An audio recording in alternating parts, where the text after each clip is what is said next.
You found the coolest place to be, the PlayStation Collecting Center. Come on, won't you stay with me? Welcome to the show. Gather around the boys and girls, collectors from around the world. Let's show the people what they need to know.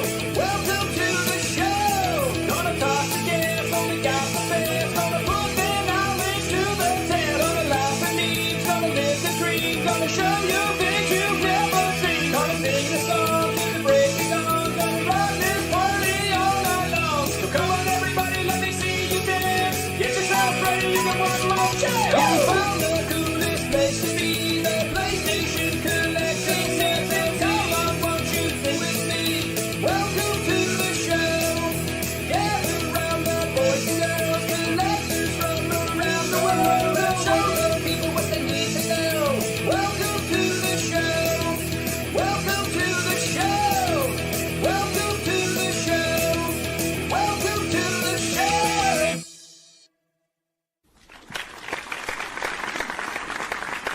Hey, welcome to the show.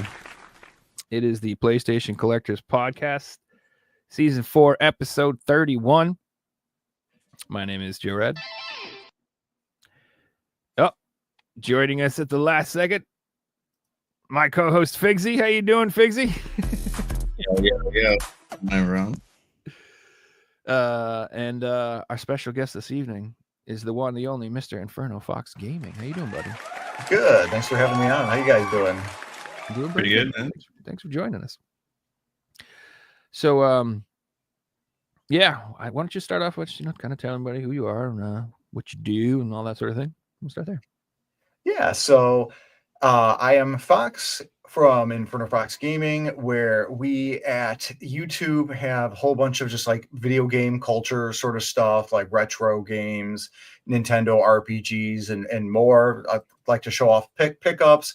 Also have our own podcast, like a friends and family focused one, where we talk about various video game topics and whatnot. Real chill time and just a lot of fun. And hope to see you all and you all there as well. Yeah, guys, definitely go check it out. It's good content. I like it. So he's got his own little podcast he does. This is a fun little show. And then, he does the reviews and stuff. I like that series you do where it's like a Nintendo fanboy does Sega games and stuff like that. I thought that was fun. Yeah, definitely check it out. It's good stuff. How long have you been doing YouTube for? About 3 years. It'll be 3 years in April. So Cool. Yeah. So I've been doing it for a little bit. Mm-hmm. Still a small time, but still having fun. I think that's the important thing. Nice, yeah. Yeah, man. I mean, if you're doing this sort of stuff, I think the right attitude is to be doing it because you like it and it's fun. Like this right here is just, I'm not making millions of dollars and nothing doing this show. I do it just because I love doing this. I love games, love talking about games, love meet people, love games. It's just exciting to me. And honestly, it's because my girlfriend she didn't want to hear me talk about any of this. So I kind of need this in my life, Like, I'd be like, did you watch the new Xbox thing? No. I'm like, oh, yeah. So, that's why we're here. Exactly. I think Fox nailed it on the head when it has to be fun. Like, if YouTube turns into a job, suddenly you lose that fun aspect and it's just another work, really. You have to want to make the videos, passion. You can feel that when you watch videos and different things like that. Absolutely. Figsy, do you know your camera's not on? Yeah, I'll turn it on in a sec. That's fine. I just didn't know. I didn't want to go like half the episode and you'd be like, why didn't you tell me my camera? I was like, I didn't know. So yeah, a lot of interesting news going on in the video game world. Did you have a chance to? I want to start with what I'm most excited about, which is the background stuff. Did you watch the Xbox special? Either of you guys, the direct?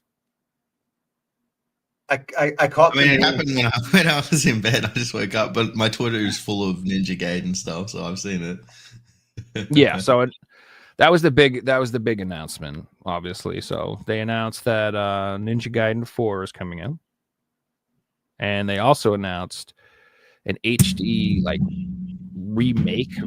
It's not just a remaster; it's like an ultimate version of Ninja Gaiden 2. It's like Ninja Gaiden Black. It's coming out on PS5, Xbox. Is it coming on Switch too? Maybe. I have no idea. But it's coming out. And it looks absolutely incredible. So pretty excited about that.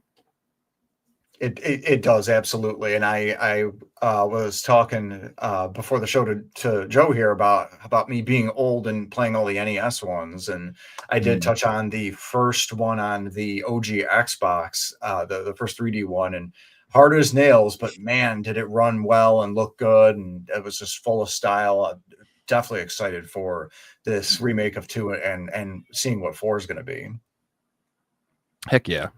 And I also, yes, I started off on the original ones on the NES, and good lord, are those difficult. I tried to play the other one, Ninja, just the first one the other day, and I got through most of it, but like second to last level or whatever it is, I got stuck on that for like an hour. I was just like, oh my god, I cannot believe I can't beat this. Yeah, 5.3, man, it is a pain. It is a major pain. And then if you manage to get to the last level, if you die to the last boss at 6.4, back to the very beginning of the sixth world, 6.1 to you. Like, oh. Yeah, that's brutal. Yeah, it is pain. That's actual, like, I don't know how we dealt with this stuff as a kid, but I think that made me strong. We had the time. I think that's what it was. We had the time. Gave me that stubbornness, that persistence. Like, you needed to have that, otherwise you never beat anything. But Ninja Gaiden is such an interesting series. Maybe not today, but like 10, 15 years ago, it was always renowned as like the hardest video game series. You got like it is, and your Cupheads and different things like that today. But I think with it coming out, on modern systems, it'll get people really talking about how hard these games are, and get a different type of audience playing them, like speedrunners and Twitch streamers and different people like that.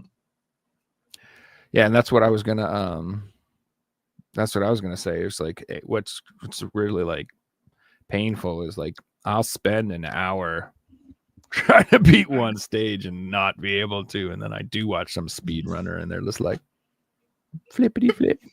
Flippity flip, and beat the whole level. I'm like, what the fuck, man? You this level in 17 seconds? What's wrong with you? So all I had to do is just run the whole time and ignore everything and just double jump right there with that ability, and that's it. Oh my gosh! But those games were the ones that are brutal, because if you back up a little bit, the enemies like reappear. Yeah. So you could kill an enemy and like just you back up and you go back, and then he's back, and then it'll have some goddamn birds, and it's got the knockback and the pits, and I'm getting anxieties thinking about it. That's what makes it so fun. NES hard. It's fun once you master it, I suppose, but yeah, it's not so fun. The new games though, those look good, and what I'm interested to see too is that it's nice to see a game that's hard, that's not necessarily like a Souls game. Like I've seen people already kind of try to say they labeled it on Steam like this is a Souls-like game or something like that. And I'm like, it's really not. It was out before Dark Souls. How can they call it a Souls game? Bro, Steam is the worst at like labeling things and categorizing things. It's so bad, dude. Like trying to buy shmups. You're like, I want to buy a shmup, and you put it in there, and it's just like, you want to play Vampire Survivors? I'm like, no, it's not a fucking shmup, dude. No offense, it isn't. Like this, and then those. It's like they'll just be Metroidvanias. Like those are shmups, right? I'm like, no, it's not. It's terrible.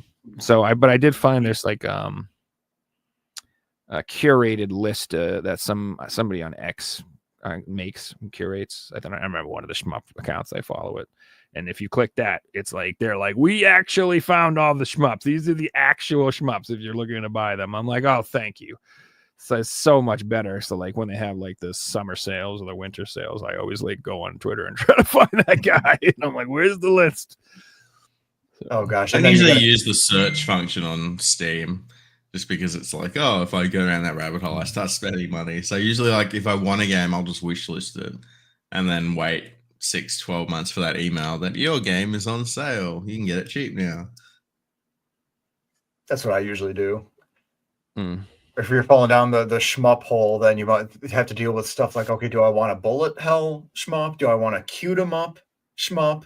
Where am I going on this? It's all fine. So I do see what you're saying, Figsy, but like I specifically like when there's those big sales, that's when I go and try to find shmups because there's a million little ones. Like there's so many that come out all the time, and I'm not really interested in paying full price for any of them. So I like those sales because they're all like $2, $3, Yeah, that's $5. So I'm like, I will buy like 20 of them because I'm just like, well, that's like $40. I just bought like 20 games. Yeah, that's hell yeah. And then you go through and like half of them that said they were Steam Deck compatible are not. That is a lie. Oof. Or they'll be like, it's fine. I'm like, oh, That's really? Because it doesn't load at all. It just doesn't play. That's not fine. What are you talking about? It doesn't work.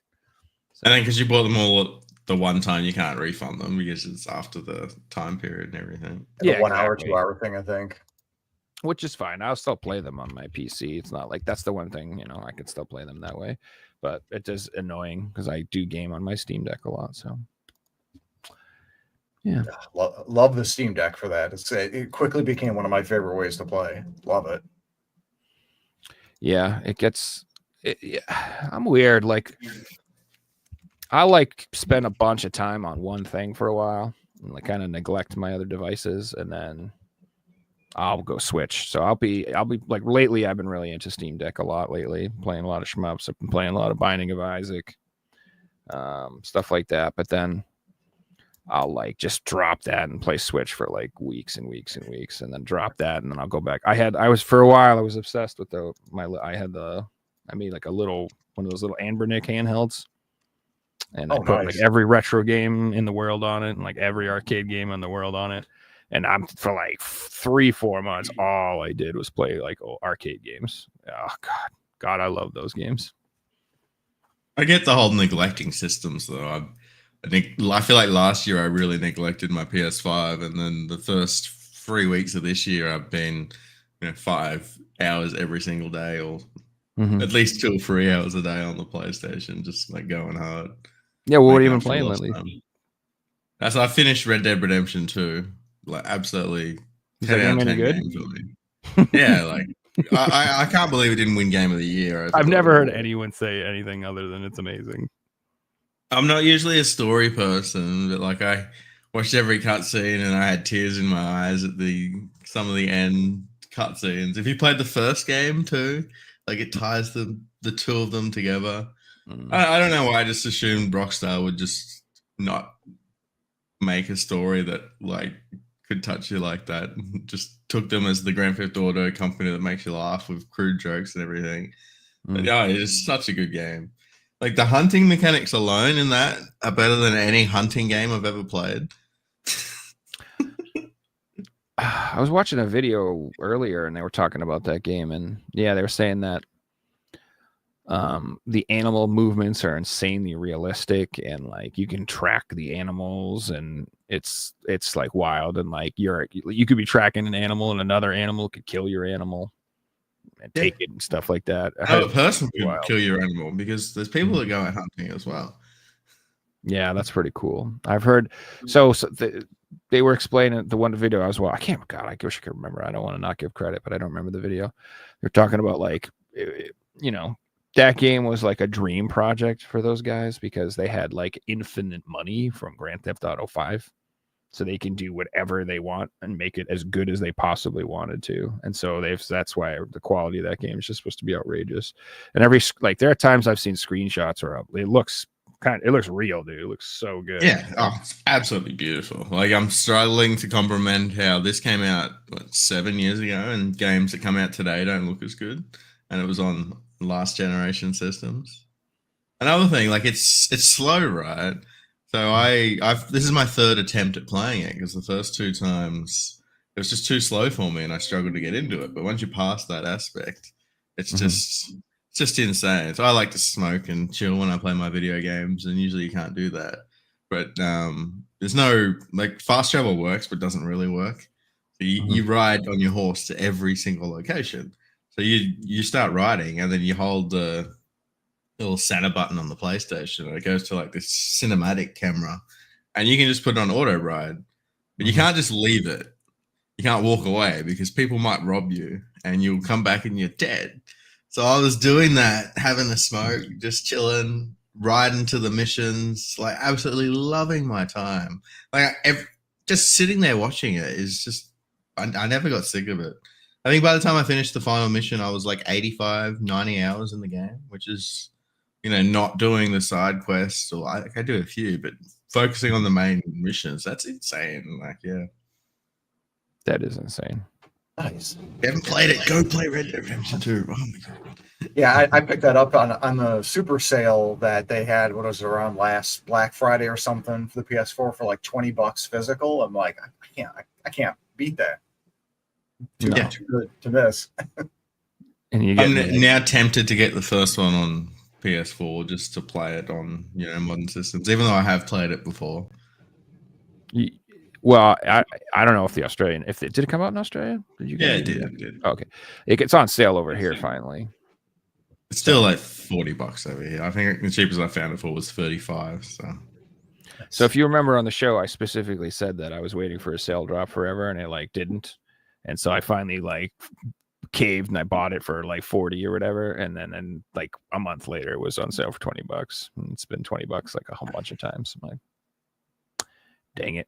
But it is what it is. It's crazy. Like, it annoys me that I've stopped playing the game because I feel like I could put 300 hours into this game and do everything. The one thing that's holding me back is half of the trophies are online, and some of them will just be a grind where I just want to play my video games for fun. So I deleted it off the PlayStation, put it on the shelf, and I might return to it one day and just do all the hunting missions or something. I started a new game last night. You might have heard of it. It's called Final Fantasy 7 Rebirth. Nice. How many hours into that? Well, I started at 2 a.m. So I didn't get to play till 3 a.m. What a reasonable time to start. By 4 a.m. I was like, I'm tired. But I got an hour in. I was having fun. It's kind of weird to start. You can tell it's the second game because I'm only on chapter 1, but my character's like level 40 something. I'm like, do I get to start again and do all the whole RPG things? But yeah, don't spoil anything. I love the play. You got to play as Zack. Zack's like my favorite Final Fantasy character. That was cool. Yeah, that was cool. Agreed. Yeah. And yeah, that's I think it's like 120 gigs or something when you install it. It's like, as soon as I'm like, there's 2 discs, I fucked up. I'm like, I'm gonna start playing this. I'll walk out there and start playing. Nah, should have walked out there an hour ago, bud. Modern gaming for you. Right. Yeah, I remember having to delete a whole bunch of stuff off my PlayStation to even install it. I was like, dear Lord, this is absurd. Sorry, what were you gonna say, Fox? No, I'm right there with you. Having to plug it in, wanting to start right away. To no, well, you don't have designs for that, because not only do you got to deal with the installation, you got to deal with downloading all the updates and then installing all the updates once the installation is done. And all right, so plug it in and go to bed or something. Maybe it'll be done by the time I get up and want to play. Yeah, and then they got you by the It's ball. one of those things you just have to accept that you got to plan for it. Like at the moment, I'm only leaving games on my PlayStation that I intend to finish. So it's on there. There's 5 games. I'm going to beat them all at some point. And I'm slowly chipping through them all. I'm these days, I don't mind deleting games because I own them. It's only an hour away from playing it or half an hour away from playing it. It's not like your save data gets deleted, which is the main thing. Yeah, but when the game's 120 gigs and it's taking up so much of your hard drive, it's you have to beat it. You can't just I'll just walk away, come back. I'm like, no, I can't install any new games. I have to either beat this or delete it. And if I do delete it, I'm never gonna want to sit here for an hour and install it to come back.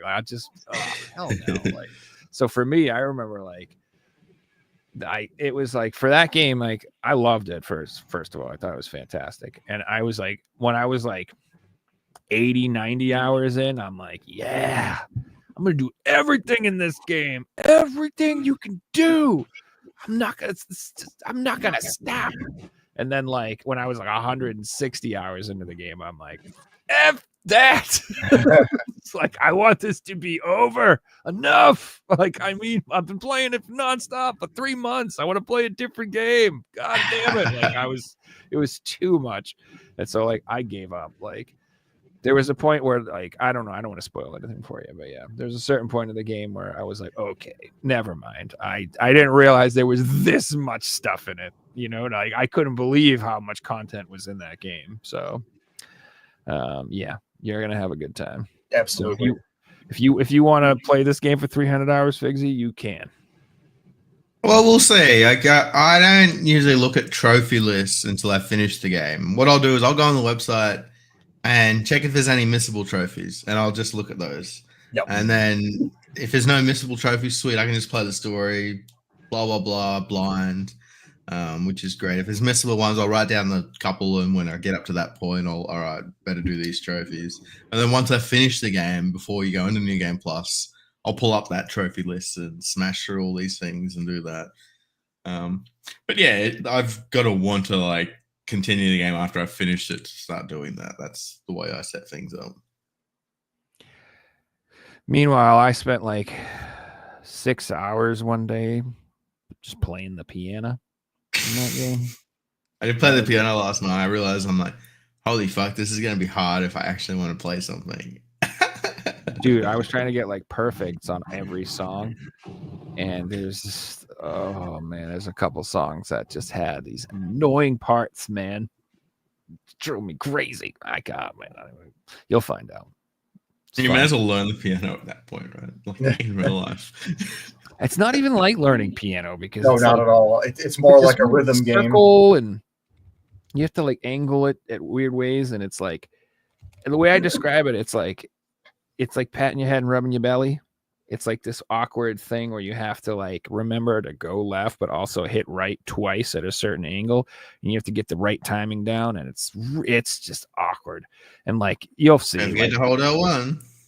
What drove me crazy is like it's the same song every time. It's not like it changes. They give you the thing, and you're just gonna try to get perfect. But there'd always be like one part that would always screw me up, and like I knew it would be coming, and I'm like, here we go, and I'd screw it up. I'm gonna do it again. I'm like, all right, here's that part again. Here we go. Let's keep it. Would just, oh man, drove me crazy. And then like they'd have like little parts at the end that you wouldn't expect, like a little extra note to screw you over, so you think you're all done. You're like, yes, I did it, and then it's like, bing. I'm like, oh no, I forgot about that one note. You just lose. I'm like, ah. You like put your hands up to celebrate, and that one note's coming across. Exactly, and then it'd be like, you lose, dick. I'd be like, no. So,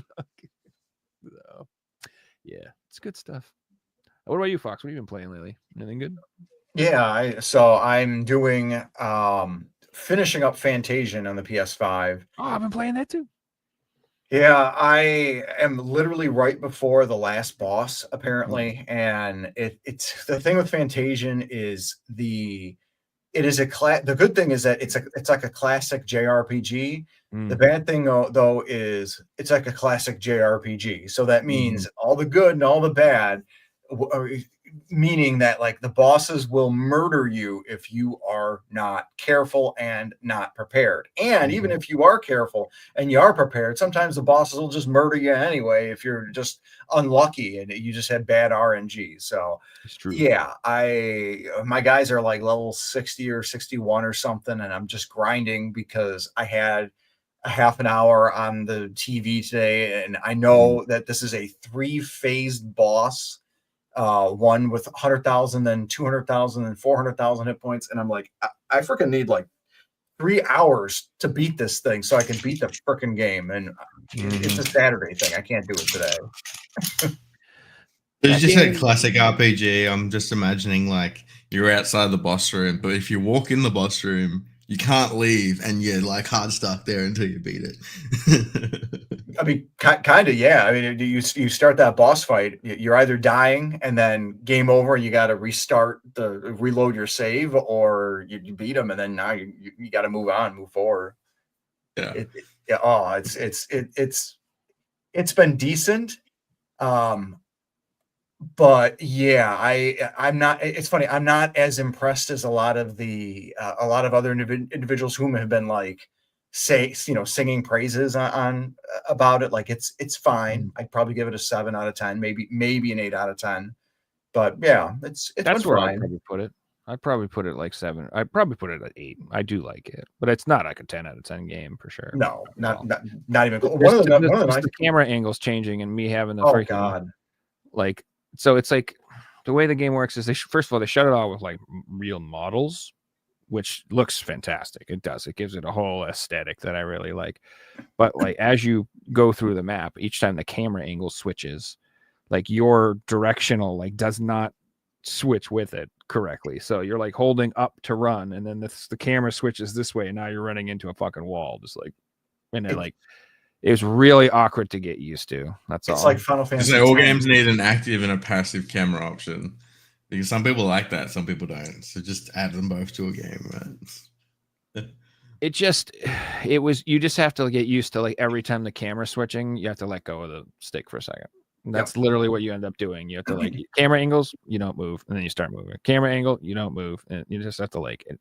So it's not the end of the world, but it's just weird. And I chalked that up to because originally it was like an Apple Arcade game, and I think you play with like a mouse or a touchpad or something. Yep. So that wasn't as much of an issue because you're just touching where you want to go, and as the camera changes, you're still touching the same spot, so it would still let you go there. But as it switched to the control scheme for the consoles, it didn't translate that great. But that's a minor complaint overall for the quality of what you're getting from the game. I love the I like turn-based combat, and I like the idea of developing that a little bit more. And in this game, you do like turn-based combat against like 40 enemies at a time. You can, or 50 enemies, like you can build them up. Not that they spawn all at the same time, but you're fighting like 10 or 15. And I like the idea of like having, area of effect spells and, angling your attacks to try to hit as many, like that whole strategy aspect of it is really fun and intriguing. But like you said, it's the bosses are challenging, and like almost like I'd one shot a few of them here or there, but a lot of the bosses like would whoop my ass, like you said the first time, and I'd be like, what is going on? And you really have to think about what the boss does, when it does it, how it works, like the mechanics of the fight, and you have to like really use your toolkit.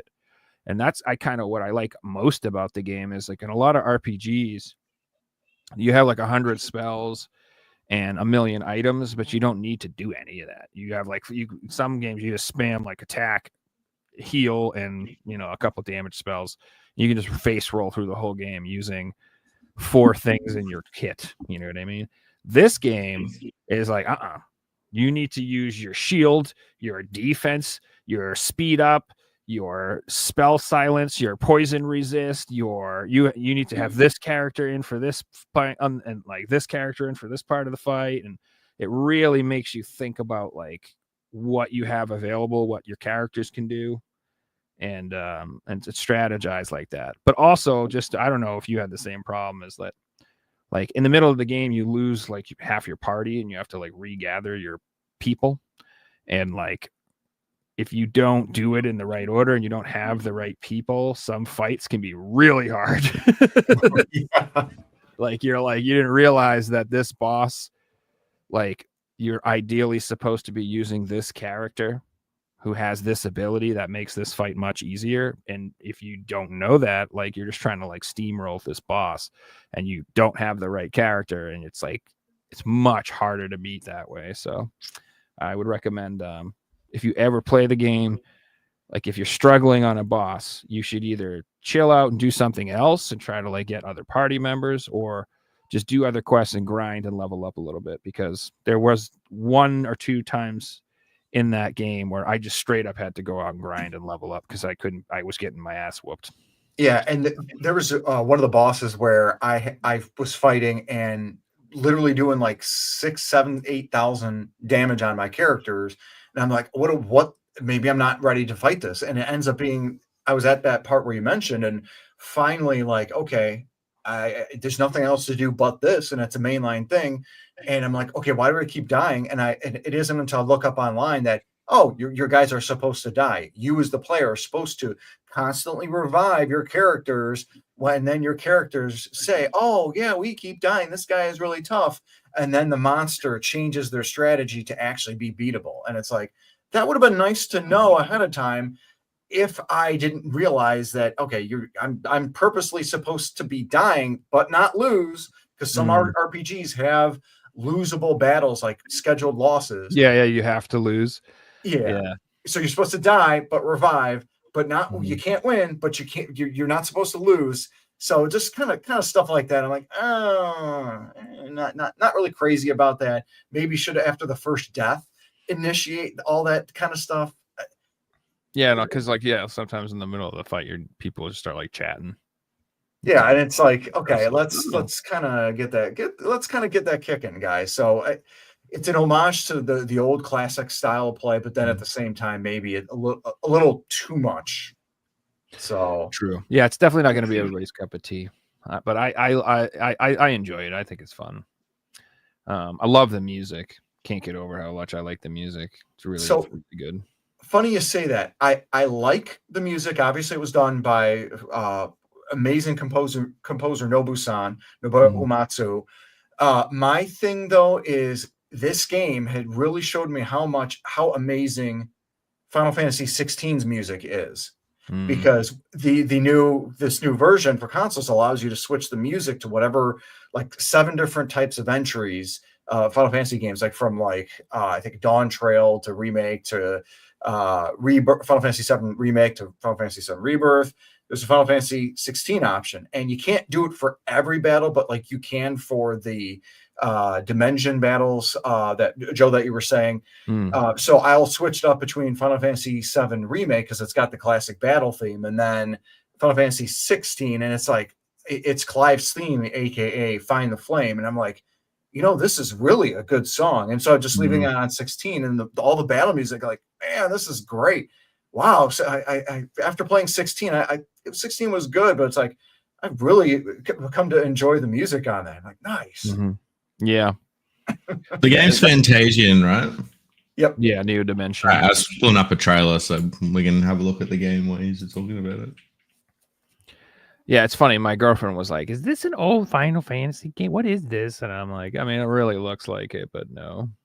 But yeah, it's definitely cool. And I don't, who knows what'll be rare, valuable, what's going to get reprinted, what's not going to get reprinted. But I do think this is going to be collectible in that regard. It'll definitely be on the list of RPGs you must own RPGs for this system. I like the artwork. It looks cool.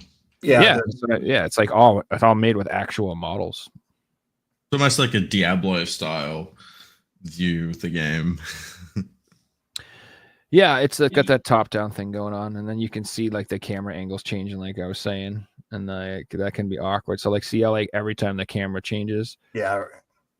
I get that. You've got to put the controller down, reposition which way you're going straight, which way was left. So straight so you're going up to the left, and then the camera changes, and then up to the left is now straight into a wall. You have to hold left again, and let go of the controller. It's like I said, I feel like I'm making too big a deal out of it, but if you play the game, you'll immediately be like, yep. That's annoying. I can see it just in the trailer. Yeah, it looks good, but I definitely recommend it.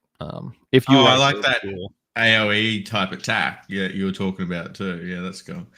It kind of reminds me of Chrono Trigger, where Chrono Trigger had that kind of thing, but then they abandoned it as the game kind of continues.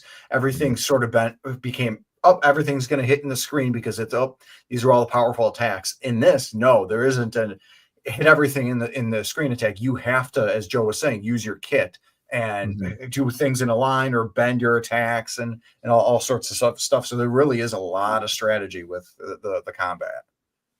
Yeah, it makes you think, and it's and you need to you need to know if something's how the resist works, if it's because you could accidentally heal them. If it's a fire enemy and you're throwing fireballs at it, you'll start healing them, and you're like, oh motherfucker, damn it. So you need to know what spells are the right ones to use.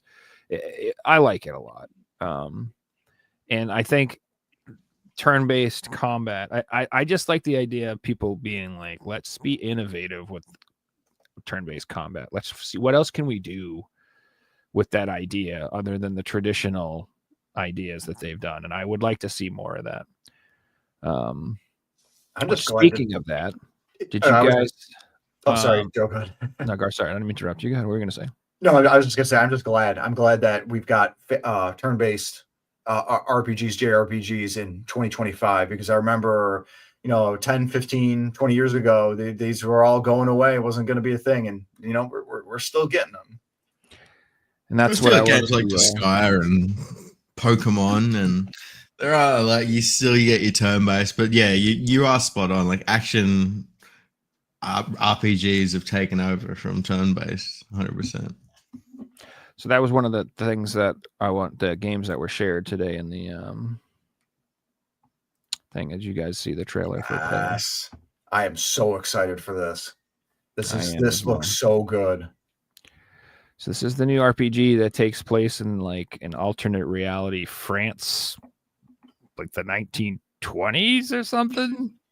I don't know. It's some odd setting, but it's like Paris in some alternate reality.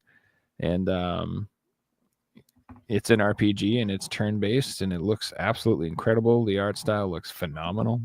And isn't it an indie or something too? Is it an indie? Is that what you said? Yeah, I thought I heard it was an indie. Like it was like one of those indie developers that managed to. It does not look like doesn't look like an effort put together by an indie developer, but I heard that it was. Well, it's their first game, I'm pretty sure. I don't know. So they're not like some giant AAA studio or something like that. So I guess, I'm not sure what even qualifies as indie nowadays. Like, I don't know. Like, but I'm pretty sure this is their first game that they've come. Man, and it looks phenomenal. Just, I don't know. Like it's turn-based, but it looks so sick. And it's got like it's got like an open world, like a overworld map that you navigate like an old school RPG. Again, it's another game that's trying to take old school themes and designs and kind of modernize them and innovate on them. Getting like Nino Kuni vibes almost. Yeah, you get that. You have that overworld. How the game works. Yeah, and it's freaking April. It's coming quick. I almost can't believe that. I haven't even played Metaphor yet. Like I'm behind on RPGs. I have to finish Fantasian, and then I don't know what I want to play. I kind of want to play. I still haven't played Persona 3 Reloaded. Gosh, there's so many. I feel like with big JRPGs like that, you can't just smack them out back to back. You need a different type of game to like break it up. So I always play other games too, just because I don't want to hog the TV from my girlfriend. And sometimes I can play on my Portal, and sometimes I'm not able to. So I always have like other games that I'm playing, and there's like I'm always playing like 20 different shmups and little arcade games and stuff like that for fun. But yeah, it's tough to just sink 1 million hours into a game and then 1 million hours into a game like that. But yeah, I'm super excited about this announcement. Can't wait. Looks so good. And of course, another announcement on this most recent Xbox Beyond Ninja Gaiden, Beyond Expedition 33. And this one is one I've been excited about since they announced it. And it's not Captain America. He's got a shield though. That's going to be our friend Doom Dark Ages. Oh man, I am ready to rip and tear again because it's been 5 years since Doom Eternal came out. 5 years? 2020? Something like that. I can't believe that. That's actually crazy. It felt like that came out 6 months ago.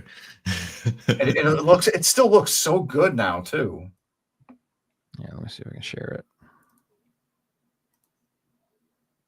Just glad that's got its own solid date. So that's in May, and it's crazy that's May. And so we got the Expedition in April, and then this in May. I'm like, dang. Oh. Yeah, I'm definitely getting this 100%. I think I might buy this on PC and play it that way. Oh, I'll- Looks great.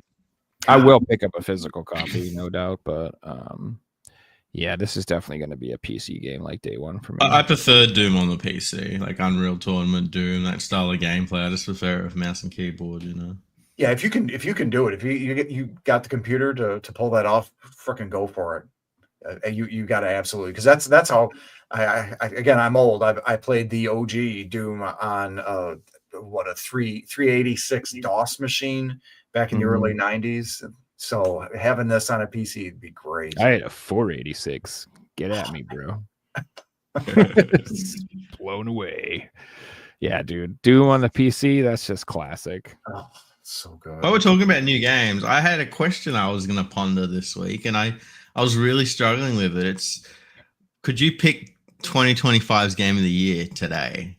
Like without even knowing half the games that are coming out, blah, blah, blah, just like speculating on it. That's such a tough question.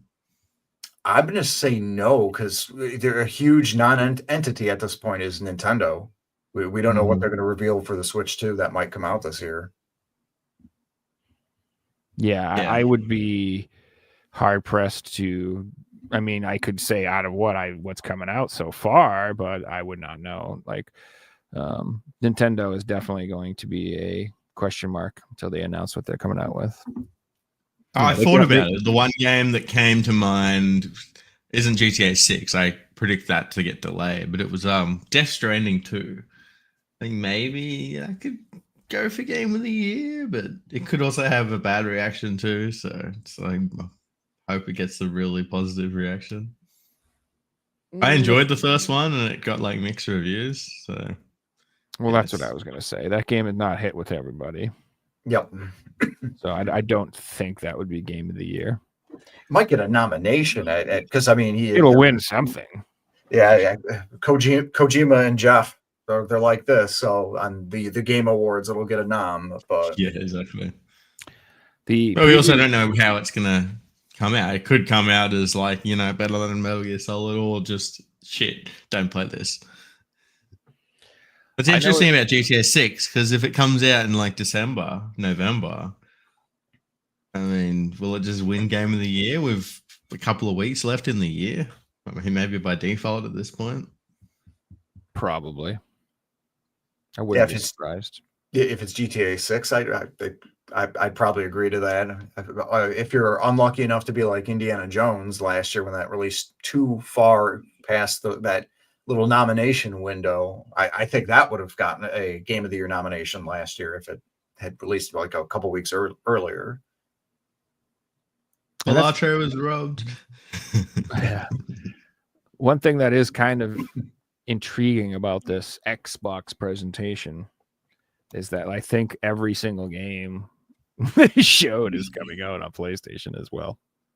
Am I wrong about that? I'm pretty sure. Oh, that's Xbox's thing. They're less console exclusivity. They're more getting everyone to play our games. What was that, Fox?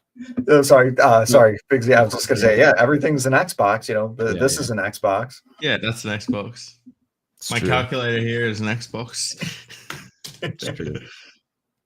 That laptop's an Xbox. That Nintendo Switch is an Xbox. You know, everything. Hey, you know what?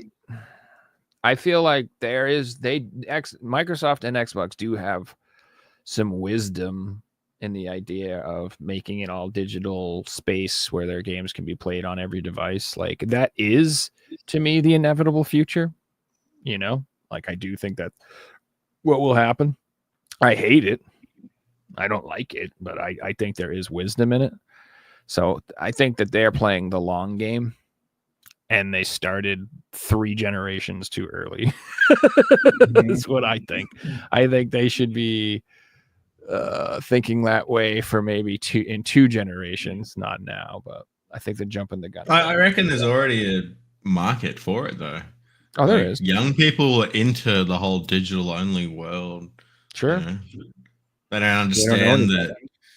Especially for the Switch. The Switch is crazy. Like, you can buy games for the Switch, play them for 3 years, and then sell them for what you paid for them. Like, that's insane. You can't do that with digital games. You can do it with physical games. You might lose $5 or $10 here or there. But I you don't know, you think- can buy a game and resell it for what you paid for it. That makes the game free. Yeah, but these kids don't understand money and value and property.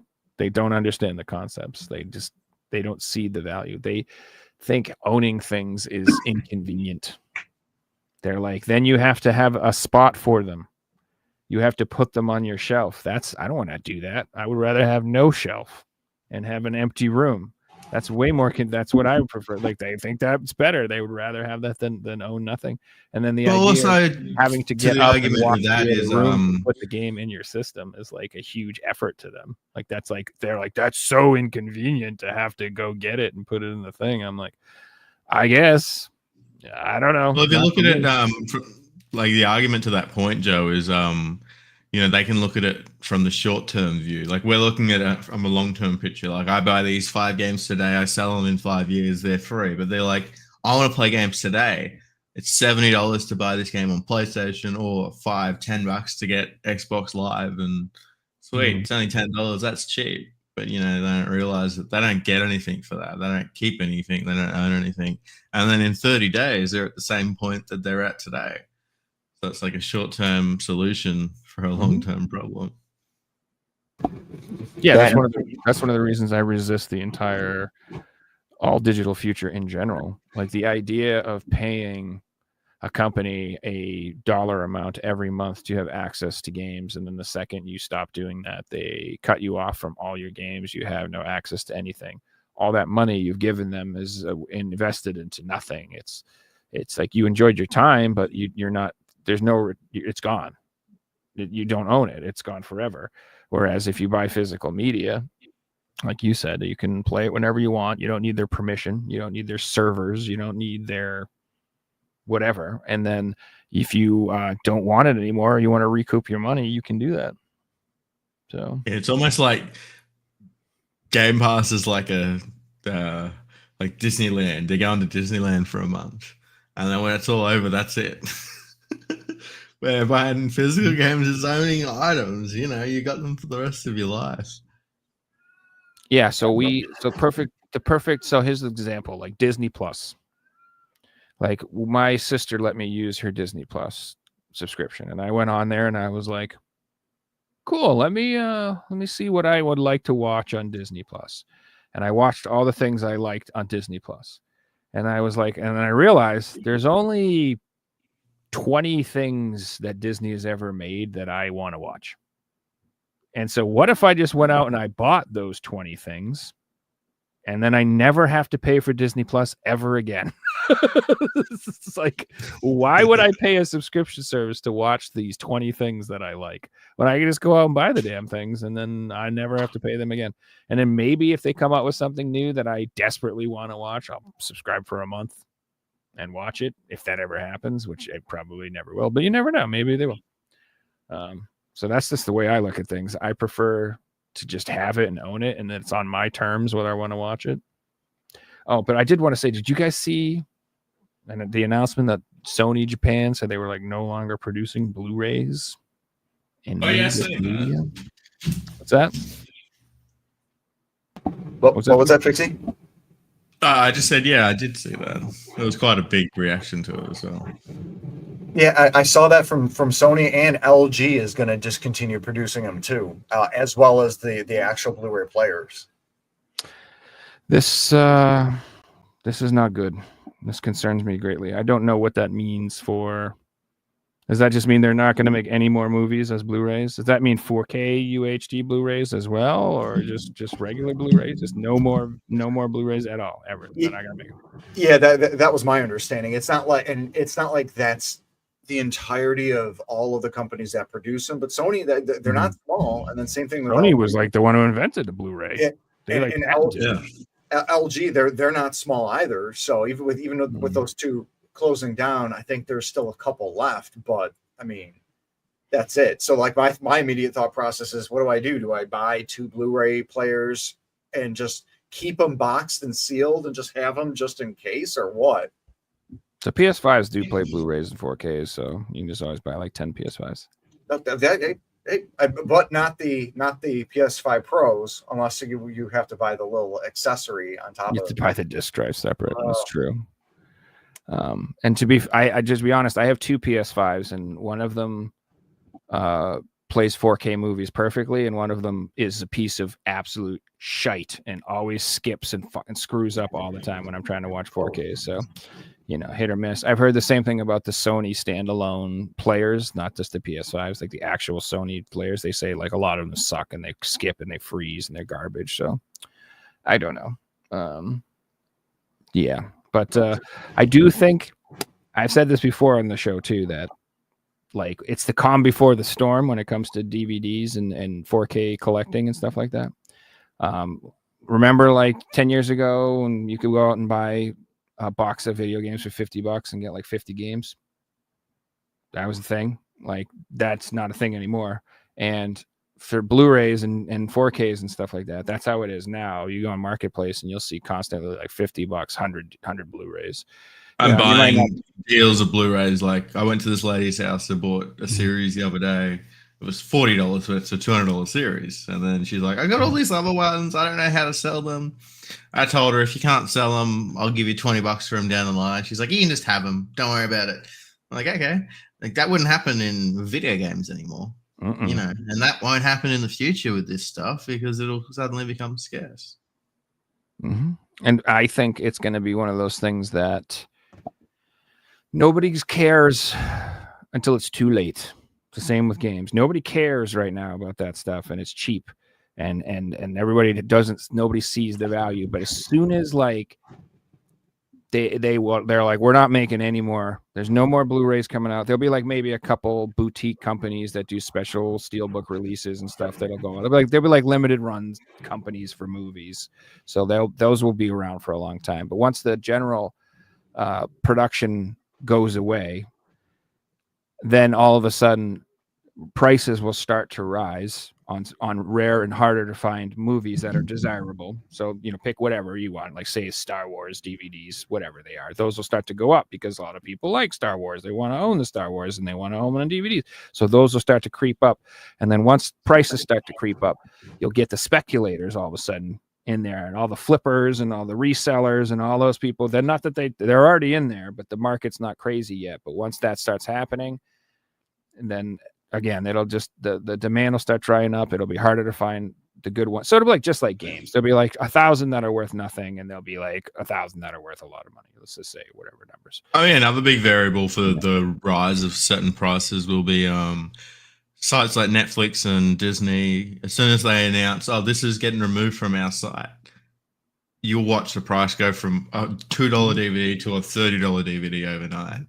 And then once the price is at $30, it'll take it. A game or a DVD or whatever can go up overnight. It'll take 10 years to come back down, if it ever will. Once the prices go up, they're not going to come down. Because, like Joe said, you get all the resellers and all the flippers and all the speculators and everyone who like, oh, I can make money. They want to make their money. They're going to sit around and, milk as much as they can from everyone. Yeah, and a lot of these resellers have been just biding their time, especially with the media market. I've heard a number of attempts to have that with VHSs, the people buying them up and then trying to think, oh, this is so rare and valuable. Backhanded attempts to inflate VHS price, but people forget that VHS is garbage. Like, it's crap. Like, you have to have a quality product for it to even have some sort of value to begin with. Yeah, the idea of, okay, maybe this is the first VHS, the idea is that might be neat, but it's still crap. The quality is garbage. It degrades over time really easily, whereas we're talking DVDs, Blu-rays, 4Ks, those stay running almost infinitely and even longer than actual cartridge-based media that a lot of the early and OG video games have. So there really is true value when it comes to that type of media.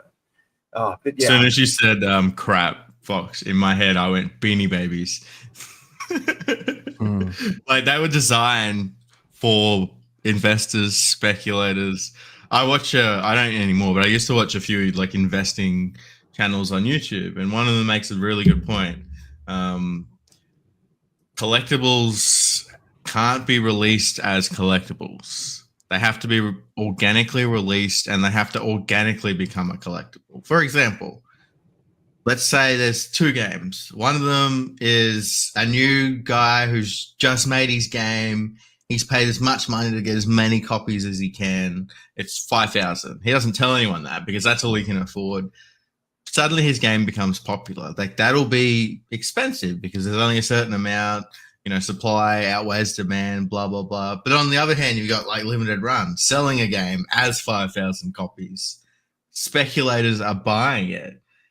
There's no one to sell it for. Like, you have to be on that first side. That's why most Limited Run games are cheap, because they're low print, but no one wants them. There's a few hidden gems throughout there. Of course there will be. You print 1,000 games, some of them will be cool, but 99% of them will just be normal games that no one cares about. So we're in like a weird time with video games where all these companies release their stuff as like collectible low print, but the real collectible stuff will be the stuff that's just retailed. And it's, there's only a certain amount of these. It's sold out. Shit, what are we going to do? I'll tell you what we're going to do. Reprint, baby. Yeah. Let's go. That's what we're going to do. God, I snagged that. When I saw that on Wario 64, I'm like, oh, dang, I got to get this. I got to get it. And as soon as it opened up at 10 a.m. my time, immediately snagged that. I'm surprised it took so long. At this point, everything gets reprinted. So I have these. These are the Peggy versions. But to actually have the ESRB, the North American ones, I'm like, I got to get them. I'll double dip for that. It's funny now, Fox. Those are going to be worth more than the North American versions because they have only one print run. I was chatting to a friend last night about he's collecting a full PS3 set, and he sent me his list, and like, all these games are so expensive, and half of them on the list have all got reprints in North America, and you can get them for retail price. But the PAL versions are like through the roof. The games didn't get reprinted over here. So yeah, this is definitely it's a good thing for some people, and I'm sure it's going to upset some people because these specifically were only released in the US in those bigger box editions. Like I have one right. I don't know, you can't see this off camera. I have the first one, and they were selling for $100 to $200 online, especially part 2. That one is super expensive. So forever, the only way to get a ESRB copies is if you're spending that money. So I'm sure there's lots of people out there that have them, and now you can get the standard releases for $30 a piece. There'll be a lot of people happy that you can get standard releases because, myself and you, Joe, we just want the standard editions most of the time. We don't want a big box. Yeah, and I don't think that these will probably lower the value of the big boxes a little bit, but I don't think by much. I still think those are going to stay pretty expensive and collectible. Like I don't think because these came out for $30, all of a sudden those things will be selling for $50. Like no way. Like I think you might. No, but I feel like you'll see more for sale of people who bought these ones to replace the big box, because that's what I would do. So that was my first thought, but I did the same thing that Fox did. Is I bought the PAL copies for 1 and 2. So like my big box part 1, I never even opened the damn thing. It's still sealed because I was like, I'll just get the PAL copies and play those. And then I always was like, I'll get part 2 someday. And then every time I look at it and I'm like, that's a lot of money. I could get like 5 other things I'd rather have. It's like so hard to, it's like those expensive items. Like anytime we're starting to get into like over $200 for a game, I'm like, I have to really think about this because I could buy like 5, 6, 7, 8 games sometimes that I want for that much money easily, like no problem. Or if I am going to spend that much, I should get like some holy grail type stuff that I've wanted my whole life. Like I'm talking like, PS1 games that have been on the list for 15 years. I'm not going to go buy a PS4 game for $200. So that's what I wanted to bring up. Like old stuff, you almost feel confident that it's not going to be reprinted. Even if it does, it's not going to be original hardware. It might be done through a different website or something. But in modern games, you also have to ask yourself, could this get reprinted? The answer is yes, 99% of the time, unless the company like lost the licensing, sold it to Marvel or something, or to Disney, like the chances of it getting reprinted is yes, because places like this, VGP, will reach out to the publisher and try and do that. Mm-hmm. That they're aware that there's a market for it. So, like, it shouldn't be a surprise at this point to collectors. If you're trying to make money on PS4 games, you're in the wrong market. Like, everything's getting reprinted. Yeah, at least it gives an opportunity for us, or for a lot of individuals who just want to, maybe you just want a collection just to have a collection. You want your favorite games. You're not interested in making money. You just want to have the games to celebrate the games. That, for me, and I lean into that, and I'm like, yeah, I like that they have that ability, but again, it's not good if you're just trying to make a few bucks off of the and treat them as investments. So if we've been around for a long time, we all got into collecting games because we want to play the games. Like, I hate the fact that there's all these scalpers in the game these days. It was fun when it wasn't about the money; it was just about the video games. And that's what these reprints do. It was just collectors trading with collectors. Yeah. It was way. They're reprinting games that people want because they're expensive, because people want them. So suddenly everyone gets a chance to play them. Everyone gets them in their collections. I think that's a great thing. Yeah. If you're going out spending $200 on this FOMO game, that's on you. Like, people that bought the Final Fantasy collection for $1,000. I'm sitting here on the podcast for a year going, don't buy it. It'll get reprinted. It's fucking Square Enix. They'd reprint their cats and dogs if they could, man. Like, seriously. Yeah, just give them a little bit of time there, because they did that OG pre-order. It was ridiculous, absolutely crazy. But like, you're right. And what happened? They're all over the place. Yeah. So I'm happy the Trails one came out, because Trails was like one of those series, I think, that flew under the radar for a lot of people. Like, it was known in the hardcore RPG community, obviously, but I don't think it reached its peak audience until, honestly, recently, probably in the last few years, because they've had so many releases in the series, and they've been going ham, dude. It's been like, I don't know, it's 4 almost or 5 gone from Trails games in the last 3 years. It's been intense. So I feel like there's going to be a lot of people that just discovered Trails, and they're like, oh, how much is Trails 1? And they were going back, and the only thing you could buy was this big box for $200, and they were like, screw that. So I'm happy that people who are like can get the 1 and 2 finally. So that's cool. I feel like it's almost gone from a series that was underground. Because I found funny what you said in the way the reception was, that it didn't get popular till later, and like, that's right. But the reception of 1 and 2 was so good. Like, oh yeah, I went out and bought them because every single person said, this is amazing. Like, this is fantastic. One of the best modern JRPGs. And it's gone from like this underground series to like almost on Persona's level in like the space of 5 years, which is crazy. Yeah, with Cold Steel 1 and 2, excellent games. The first one really felt like a mix between like some of the aesthetics from the Ys series with a turn-based battle system from like Final Fantasy X, with the whole like Persona sort of high school thing. And I played 1 and 2 on the Steam Deck, I think in 2022, 1 and then 2. And then as I'm learning about the series, Speed Killer 3000 says here, they're not Cold Steel 1 and 2. They're not even the first in the series. The PSP games are the original ones. Yeah, it's because Cold Steel 1 and 2 are like the 6th and the 7th. And so last year I played through the Trails in the Sky trilogy. I did the Trails from Zero duology, and then I did Cold Steel 3 and 4. I did 7 of those games from May until December last year. Just mainlined them, and fantastic series. So like, I'm just thrilled with the physicals that we're getting, these reprints, and then especially the Trails in the Sky remake. I cannot tell you how excited I am for that.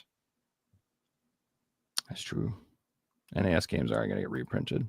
Yeah, like the whole saying 10 years ago, if you watch any YouTube video speculating on videos, and I was guilty for it, NIS, Atlas, these are going to hold their value, blah, blah, blah. Like, throw that out the window anymore, because they're going to get reprinted. Like, the modern thing is NIS, it's getting reprinted. If it's good, and if the price goes past retail, they're going to make more of them. And the company knows that. Like, that's great for the company. You've sold 1 million copies of a game. You're getting emails from companies saying, "Hey, can we make more copies of your game?" And you get a lot more money. Of course, they're going to take it. They don't have to do anything. Well, then that's why I can't. I'm not mad at anyone for doing this, because if it's a business. Yep. You cannot possibly be mad at a business making product to sell that people want. Like, what's the point of all this? The reason they're making games and they're selling games is to make money. So why wouldn't they do it? Like I get it. And so I just, like I said, I'm not surprised or shocked or mad or at all. And I'm happy, it makes sense. I wish that's how it worked with everything in life. When everything got popular, why can't Sony reprint the works. pro console bundles? Yeah, just keep putting out 10,000 of them a year. They'll sell out the $2,000 price, and they'll make infinite money. Yeah, because Atlas, NIS America, they're not making any money on the resale market. So why not produce more if they know that they're going to sell? And same thing with Sony. Let's make some more of those special anniversary edition consoles. Well, like really, why don't they? Just because they're limited and they have the number thing? Like, do a second print of them if that's the real reason. Yeah, and put a little. Clearly, they'll sell. There. And then on the other hand, like their pro consoles aren't doing that well. Yeah, I just want them to. I want everybody to get what they want. I hated how they handled the 30th anniversary thing. Like, I don't think making a bunch of FOMO products is the way you should celebrate your 30th anniversary for your customers. Especially those of us that are old enough to have been customers since then. Yeah, we're all hardcore collectors. And you go on eBay, there's hundreds of them in scalper hands. Like, how does that work out? I think there is absolutely no reason James Johnson, who is collecting a full PS5 set, shouldn't be able to get his hands on a PS5 Pro that he wants. Yeah, the dude is like these, you know what I mean? These people who are passionate about the brand and the collection and the PS5, and like they get screwed over by none other than like Sony for making stuff that's unobtainable, or if they're going to make such a limited number, there's no lottery system or way that someone like him can get in line for one, so that some scalper doesn't get one instead. I don't know. I'm not sure the answer. Like, I don't have the answers to all these problems. I don't know, but it's shitty what happened. I think that's terrible. Like, I almost wish like I'd gotten one just so I could get one to give to somebody I know like that who deserves one. Like, I didn't try because I saw the price tag and I was just like, I can't justify this. I want it. I've seen plenty of big YouTubers who got them, and I'm like, how did you get one? And all these hardcore collectors I know just like don't get one. Well, they probably bought it on eBay. Let's just be real. Yeah, if I had big money, what the hell's $3,000 to that? That's nothing. $2-3 grand to get what you want. That's no big deal to some people. It may sound like a lot of money to you or to most people watching, but not if you have a lot of money. If you're rich, that's nothing, dude. Like, money is all about perspective, which is why, like, when they fine people for crimes, that's only a punishment for poor people. In case you didn't know, because if you find a poor person, that's like a problem. But if you find a rich person, they're like, I don't care.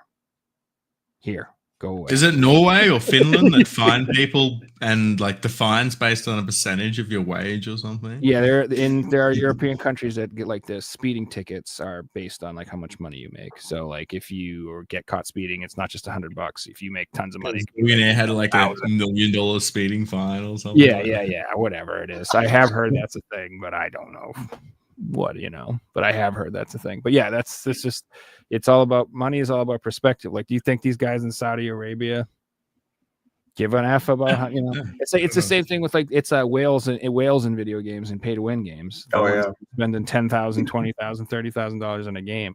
To like a normal person, that's absurd and it's insane. But if you live in Abu Dhabi and you have $1 million, you're like, I don't give a shit. Whatever. I'm the number one in the world, son. I'm the best. You don't care. You just jelly because I whoop your ass, bitch. And I'm like, well, yeah, you spent 20 grand. Well, you better win. If you spent 20 grand and I spent none and I win, You suck. Yeah, how bad does that look for that guy? You're an idiot. What are you even doing? Would you just get skins? What the fuck, man? I refuse to play games anymore that you just pay to win. I used to, I spent too much money and too much time into one, and to be in the second place team, to find out later that the guy in first place spent over $1 million and done like news articles on them because it went viral. Yeah, I played the only This game dude in Texas who owns a white goods store spent $2 million playing this mobile game. Well, congratulations, buddy. You're the best. He's the best. You did it. You won. Good for you. The game but got hey. pulled from the iOS store, so you can't even like see archives of it anymore, which is hilarious. Oh my gosh, he got his money's worth then. But that's the thing, I bet you those people, they don't regret a dime. They don't care. They literally have the money. That's what they want to spend their money on, and that's what it is. I mean, That shit is real, man. I was in the supermarket the other day. There's a old guy behind me buying like $1,000 worth of gift cards.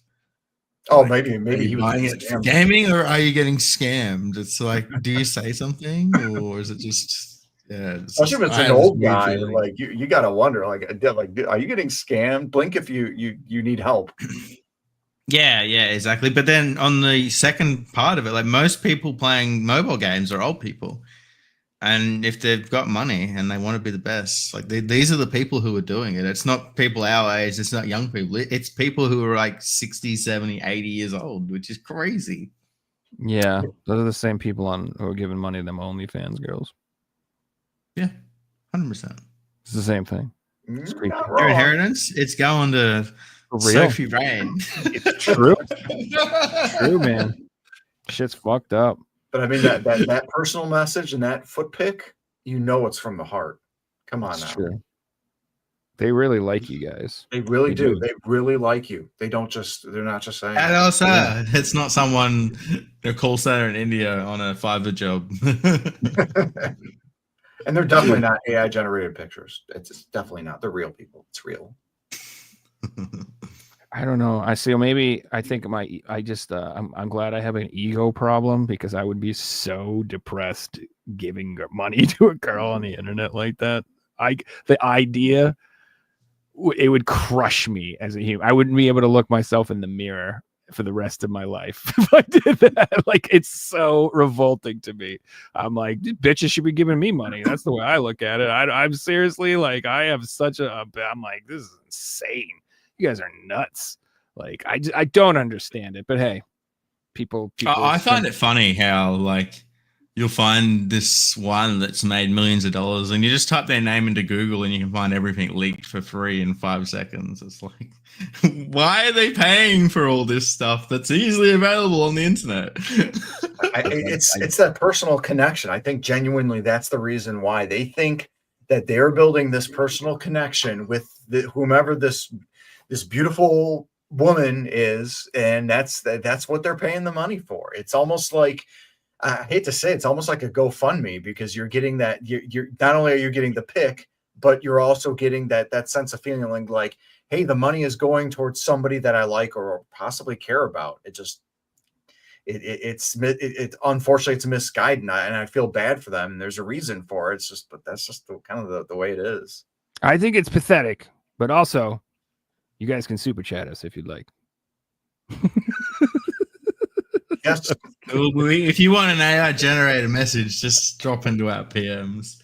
I'll go on Chat GPT and whip something up. I mean, I could put my foot up and I could give you the foot pick. You don't want it. You guys don't want that. The audience doesn't want that. Guys here don't want that. No, you just got to go on Google Street Maps and just find feet, and that's how you get them. They're all available for free, You're not wrong. You're not wrong. Here's me in France, and here's me in the Great Wall of China, and all right, let's speak in other news. You like that transition? That's a good segue, my friend. Things go weird. Now that we've got into feet pics, speaking of things that have gone off the rails, everything's canceled. God damn it, Sony. What is going on? I heard the PS. They're saying PlayStation 6 is coming out in 2027, 2 years from now, and everything is canceled for PS5. What the fuck happened here? Look at this. Concord canceled. Twisted Metal Live canceled. Spider-Man the Great canceled. London Studios, whatever the hell that was, canceled. God of War Live canceled. Last of Us Factions canceled. Ben Studio Live canceled. Everything's canceled. You notice a trend of all those games? The word live service game. Mm-hmm. Why can't they make single player story driven games? It was what they do best. I agree with that's you. what I imagine my PlayStation playing the single player games. And if I want to play something online, I think of my PC. Yeah, and I think Sony, they're just assuming, hey, let's throw a whole bunch of darts at the wall, 12 darts, because I think that was the total that they had. Jim Ryan greenlights 12 of these darts to be flinging at the wall, at the target. And hey, some are going to hit the bullseye. Some are just going to hit, the 30 points, 10 points. The problem, though, is if you give the dart to the drunk chick at the bar who can't even walk straight, and she throws the dart and it goes into the light and she electrocutes herself, then you get Concord and the bar's got to close down. Like there's no, the assumption that there's going to be mild to great successes is a bad assumption that Sony made here. And that's why this cost them so much. And not to mention like the amount of money Concord was on its own, and even freaking Bungie, like they're thinking Bungie was the way of the future that would lead them to this live service bastion. And look how well that's done. I could get on a soapbox on this alone, but that's why we have to talk about it. Oh. It's like, of all the things on this list, the only one that actually came to market was Concord. Are you kidding me? And obviously Helldivers 2, and that was the only one that's been successful. Yeah, that's true. I'm surprised The Last of Us Online never became a thing, because The Last of Us 1 online was really popular. Like people loved that. When they didn't put that in the second one, the remake, people were really upset.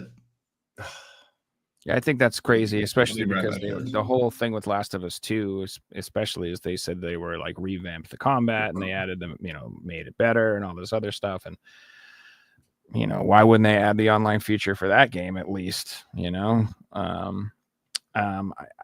3 on the list that really, the 4 on the list is The Last of Us, God of War, Spider-Man, and Twisted Metal. All 4 of those franchises, I think the name could at least carry it to some success if you did it right. I've harped on this before that I still think that the Twisted Metal one would have been their best bet, because the game itself is designed as an arena fighter already. It's already survival, like last man standing type gameplay where you have to kill everyone on the map and whoever's the last one alive wins, which translates extremely well to an online PvP game. I just think that game, it should be a live service game.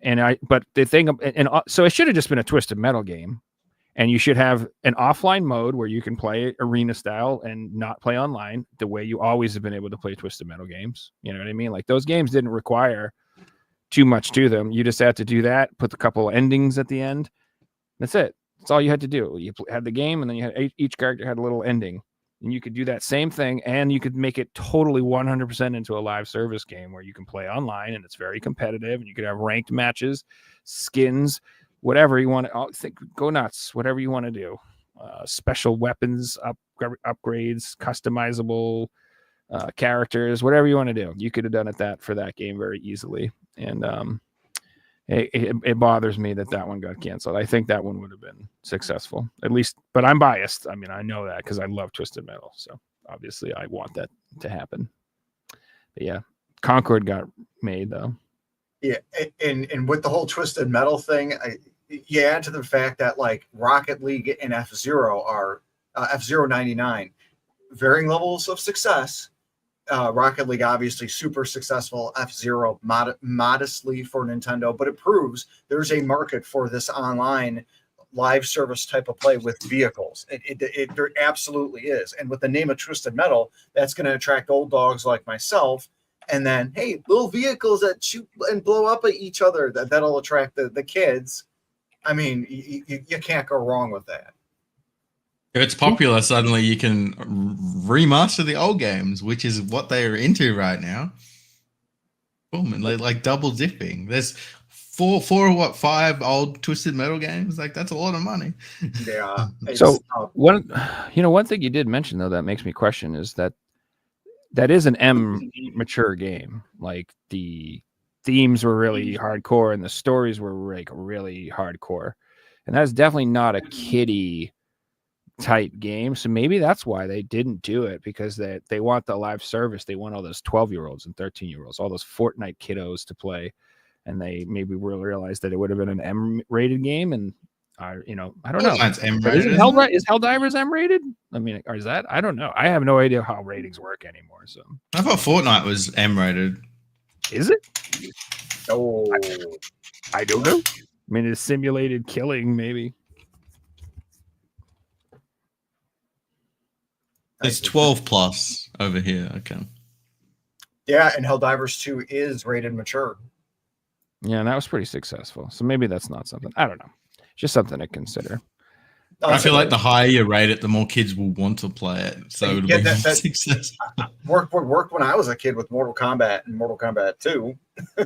Grand Theft Autos and Right? I played Twisted Metal when I was a kid.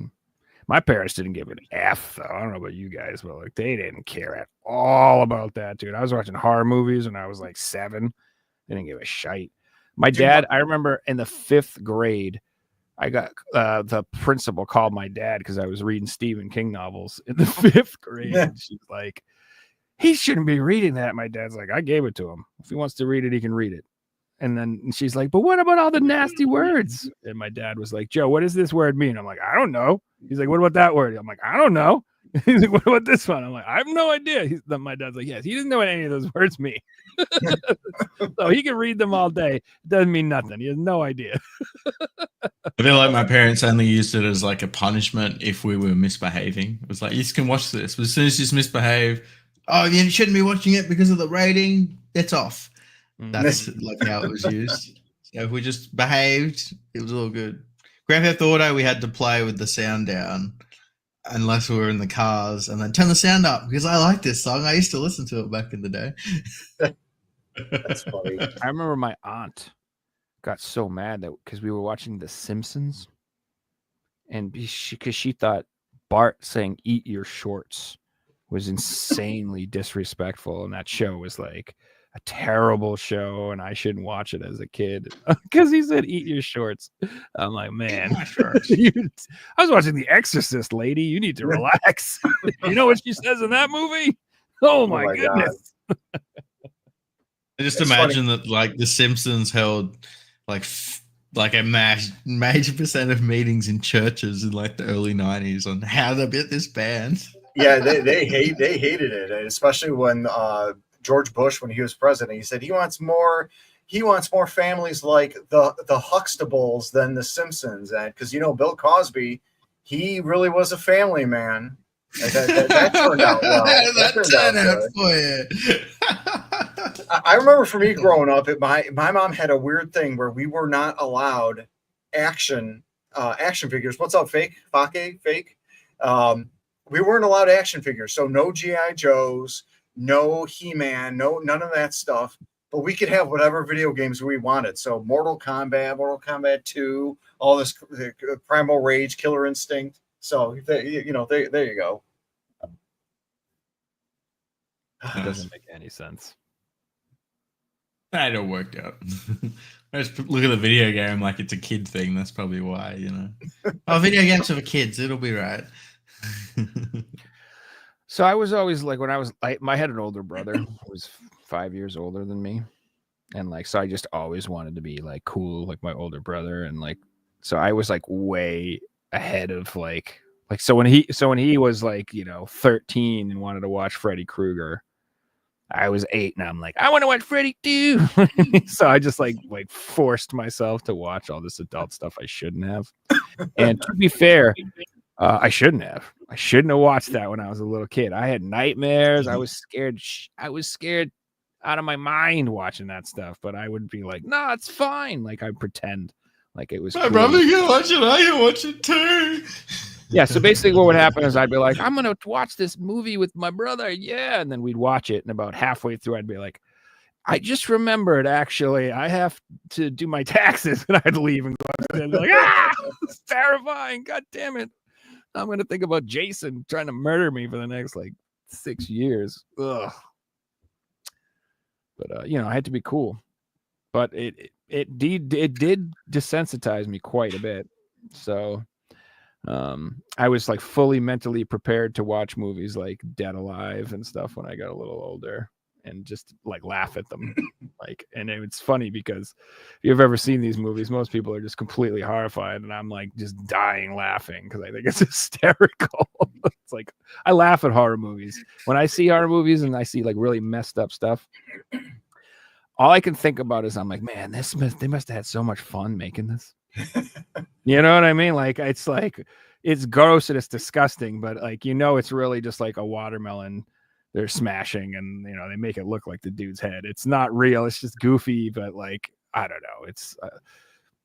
It just looks fun. I just think the horror movies must be so much fun to make. They're like, how can we make everyone so like grossed out? Like, oh, I know. Let's do this. Yeah.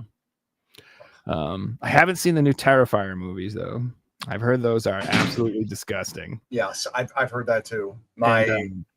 I don't know if I'm prepared for that, but I do want to see those at some point. My one of my InfernoCast team members, Storm Rose Sky, she loves horror movies, even the gory ones, and she even said Terrifiers 1 and 2 made her a little nauseous, made her sick. I watched some of 1 and I was like, wow, this is gross. I gotta be in the mood for this. Like I gotta be prepared for this mentally. Like I need to buffer it with like a couple. I need to watch like Toy Story, and then maybe one Terrifier, and then maybe like a couple like like Despicable Finding Me. Nemo between. Yeah, maybe Finding Nemo. Yeah, something like Bambi. Maybe Bambi makes me cry. Not Bambi. Maybe something else. You got my point. We'll watch some like Batman just gotta be animated series. You got to be careful with that because when you go to bed at night and you sleep, you're going to be dreaming that kind of stuff with Toy Story, mixing in with Terrifier, with Bambi and everything like that. Like, and you get some really messed up dreams. That's true. This is real though. I've had Red Dead Redemption dreams for the past 2 weeks. I've been sitting in camp waiting to like get up and slow walking in my dreams. Oh. And I can't walk fast because I'm at the camp. It's driving me crazy. Yeah, dude, it's amazing how random events in your life get all mixed up together in one dream. And this like weird stuff. Like, I don't know. I had some weird dreams lately, but I don't want to get into it. It would really derail the podcast. So there I was. No, I'm just kidding. You guys want to get into some game pickups? Yeah, so I just wanted to say one more about the live service things that it's fine. If they want to cancel all these things, that's good. I honestly don't really like live service games that much. I don't want to say that I hate them all. Some of them have hit with me, and some of them have. I used to play WoW for a long time, and that's a live service game as far as I'm concerned. And played Overwatch for a while before it was Overwatch 2, when it was still half of a live service game. I guess you had to buy it, and stuff was optional. But I hope that they will just get back to what they're good at. And do good first party releases, and I hope they go back to their IPs, and I hope we see more kill zones, and I hope we see more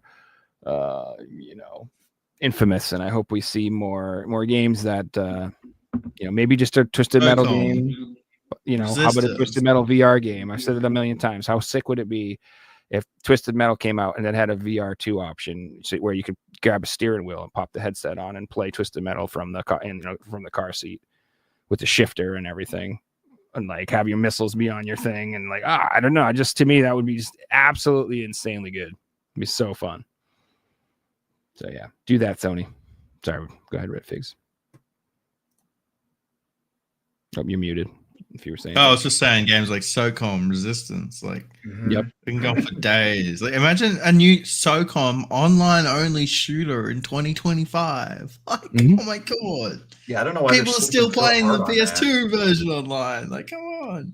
You can have do, the like, squad. titles. Squad-based games. That'd be so fun. Yeah, they have so many IP that they're just sleeping on. I'm glad Sega is waking up to that and realizing that they've got a lot of great IP and they can do all these different games and whatnot. Like Sony needs to get that memo. I would love to see Sega make a comeback and start making tons of money and even release a new console. Like, Why haven't we seen a second Ratchet and Clank game on PS5 yet? Like the first one did well. Why aren't they releasing another one? Because it's Insomniac, right? That was Ratchet and Clank. They're so stuck with Marvel and Wolverine and now the supposed Venom game, and I think there's a Ratchet and Clank game coming in 2030. I have a whole viewpoint when it comes to like licensed games, when it comes to movies, TV shows, comic books. What's up, Simbu?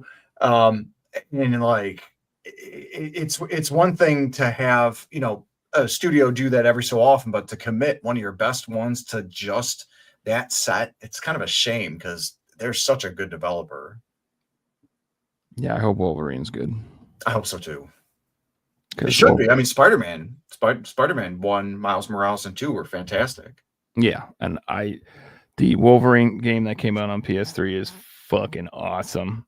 So I'm hoping it's just the same level of savagery. They literally just have to make Spider-Man, but instead of being able to sling webs, you've got claws and shit. Like they made a good open world game. Just add in the other character. Change the map a little bit. But don't change too much. Don't make it a linear experience. Like people want these big worlds that they can explore and things like that. Yeah, make a Deadpool game for my buddy Simbu while they're at it. Yeah, they could make a new Deadpool game. The first one's worth a lot of money. All right, you want to do some pickups? Do you have anything you want to show off today, Fox? Too? We can go first if you need time to grab something. Yeah, if you guys want to show off grab your stuff. I'll go first. Not as big as last week. We had to make a whole 1 hour YouTube video to show our pickups off. Yeah, we should plug that. So last week our show ran like 3 hours and we never got to do pickups. So we did a standalone recording for all our pickups that got released on my channel, Joe Rad Official, and on Figsy's channel, Figsy Games. I don't think Reggie put it on his channel, did he? I don't think he did. I think Reggie was going to add some gameplay and put it on his channel. So if you want to watch the better version, it'll be on Reggie's Reggie's. He's going to be a professional YouTuber and make the video good first. Oh yeah, I didn't do that. I just threw it up. There's a reason he has 100,000 subscribers and I have 190, I think. People enjoyed it though. It's got like 30 minutes average watch time. You know, that's always a good sign for a video. Yeah, no, and it got decent views on both of our channels, and I got really nice comments on mine. It was like some people said very nice things, which was nice. Like I don't get a lot of comments, but I have to say I'm impressed that I don't really get a lot of negative ones, which is surprising. I get a lot of negative ones. I've started to not reply to comments because it's just I don't like arguing on the internet. I used to reply to every YouTube comment, but now it's just like sorry, unless you post something positive. I do try and get to the really, like, people will leave big messages. I won't reply to them because I want to be in the right frame of mind to like send a good reply. So I'll reply to those. But some of them are just, yeah, they suck. Yeah, it's just some unhappy people out there. But anyway, so I got some pickups. So I already had this on the PS4, but I wanted to grab it on the PS5 before it was like gone and hard to find or anything weird. I grabbed Made of Skur, the first game there. So this was hard to get on the PS4 for a while, and it was got expensive, but then it got cheap again. So I'm not sure if it got reprinted or what happened, but it was, I don't know what it was, but the PS4 one was pretty collectible for a while. And it I like the red on the bottom of the case. It looks cool. It looks sick, especially on it looks cool on the spine too. You get the little red on the bottom. Yeah, I like the little picture. Yeah, that's cool. I like when companies do cool stuff with the spine. Yeah, it's not hard, you know. Yeah, and so I picked it up, and it's a survival horror game. It's one of those ones where I'm pretty sure someone's trying to chase you, kill you the whole time. It's the first person who I was spent in a remote hotel. Yeah. It's based on Welsh folklore, it says. Everybody's favorite. Let's go. Yeah. So you also got New Matter with the P. That's another horror game. It's a survival and psychological horror. So it's not only surviving, but it messes with your head. It just says, blood sweeps through the walls of Clover Hill, recover your fragmented memories, or succumb to the horrors that have overtaken your mind. It got like mixed reviews online, like a lot of horror games do. But honestly, the ones that kind of fly under the radar that get mixed reviews end up being like the weird ones that are rare down the line. That's the way I look at it. So this is one of the ones that I picked up, trying to collect like all horror games on each system. Ooh, that's sweet. Man from Limited Run Games. Got Penny's Big Breakaway. Ooh. This is a really cool looking 3D platformer, collectathon type game. And yeah, if you like old 3D platformers, this one looks fantastic. You run around and collect coins and shit. I don't know. I'm assuming you've heard of it if you are into those type of games. I also picked up Azure Striker Gunvolt 3. Oh, I didn't know this was out. Nice. Nice. So That's a good pickup. Limited Run released this in the West on the PS5, and I don't know if they did a Switch version. I don't think they did. I could be wrong. You can maybe quote me. But I think it was just PS5. And this never got released in the West on the PS4 other than Japan. Like in Japan, it got a release with English, and I think a Chinese English release as well. So I did get that version on the PS4, but this was an actual official like Western release. And I like these games a lot, and I just couldn't help myself. I double dipped and I got this one too. So now I have the PS4 copy, and then I have this one as well. But these are like kind of sucks it didn't get the retail, because like the first one got the retail release, and it did. Yeah, I'm the not one sure and two what that second did. one. I guess the second one did as well. Yeah, well, 1 and 2 are on the same collection. It's like okay, that makes sense. Yeah, it's like and then I think it came out on 3DS. The first game, maybe that's a collection too. I'm not sure. Do I have that thing? Anyway, it's like a 2D, kind of like a Mega Man type style game. These are really good if you've never played them. The whole series is fun. They are very good. Nice Mega Man. I think Mega Man Zero spiritual successors. Mm-hmm. Yeah. And then this game, you guys have seen it on the podcast or seen it in pickups. People have been talking about it online. I had to pick this up. It looks so fucking weird, dude. Oh, nice. I want to pick this up. It's I've heard from called people that play it. They're like, it's short. It was weird, but it was good. It was like an experience. It's like it's a game about, it's called Indica. It's about a bunch of nuns who hire a male prostitute. No, that's not what it is. It's like it's like like a girl trapped at a convent. And like, all right, I don't even know what it's about. God. It's just creepy. All right, just check it out. It's good. And my last two pickups are movies, because if you can't tell, I've been really into collecting Blu-rays and 4Ks, and I can't shut up about it. I keep talking about it, and I keep trying to kind of like tell everybody, like, hey, you should be buying these things before it's too late. I should send you photos of all the Blu-rays and DVDs I got to sell. I got like 1,000. You do? Why not, man?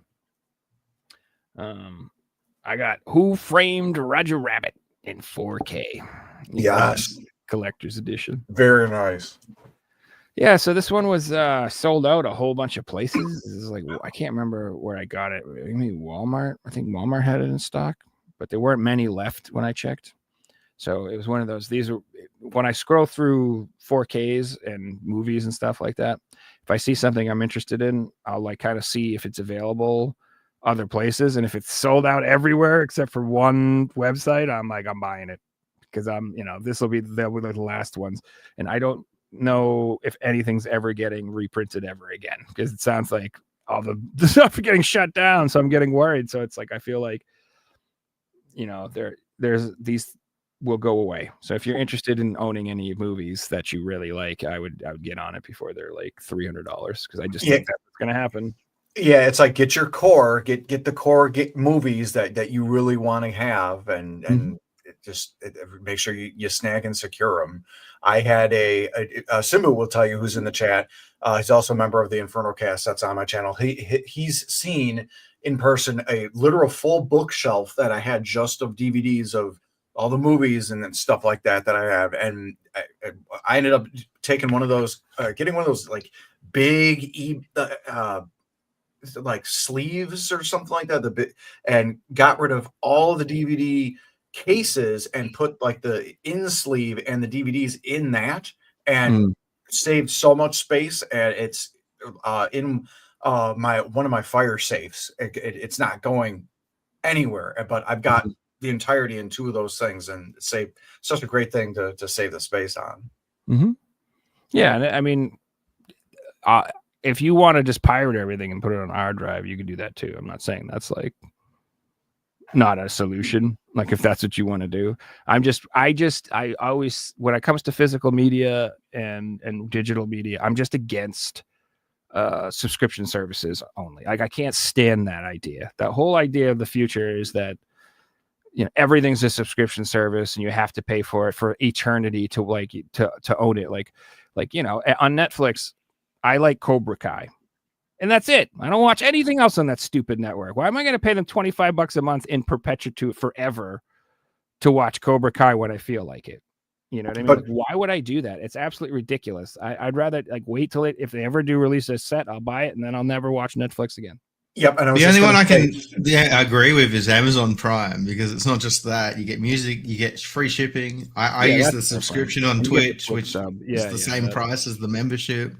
Like that one's, you can justify it, and then occasionally I'll put Amazon Prime on the TV as an add-on. I'm paying for free shipping, and I'm paying for exactly, what I mean. Exactly. Like Amazon subs, like that's the value anyway. The TV's like an extra bonus. I don't even care about that. So yeah, I agree with you. That one is good, and the bundles aren't bad too. Sometimes you can get like Hulu and Paramount and Disney for $10 in a bundle or some shit like that. I mean, there are deals that they've done. There are now other ways you can set sail on the high seas and watch it all very cheap. And if you're watching sport and you don't do it that way, you're doing it the wrong way. Trust me. Sport is so fucking expensive to watch these days. Oh, there's a cheaper way to watch it and a better way to watch it. Yeah,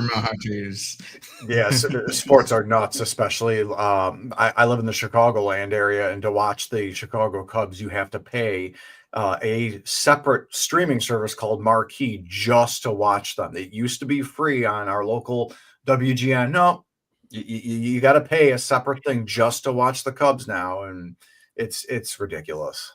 But they found out that sport fans are different. They're not like, what Joe just said. Oh, there's only a couple of shows I don't want to watch, so I'm not going to watch it. Sport fans need to watch their team. Like there isn't another option. And, for people that aren't tech savvy like us, and just they're going to pay the money.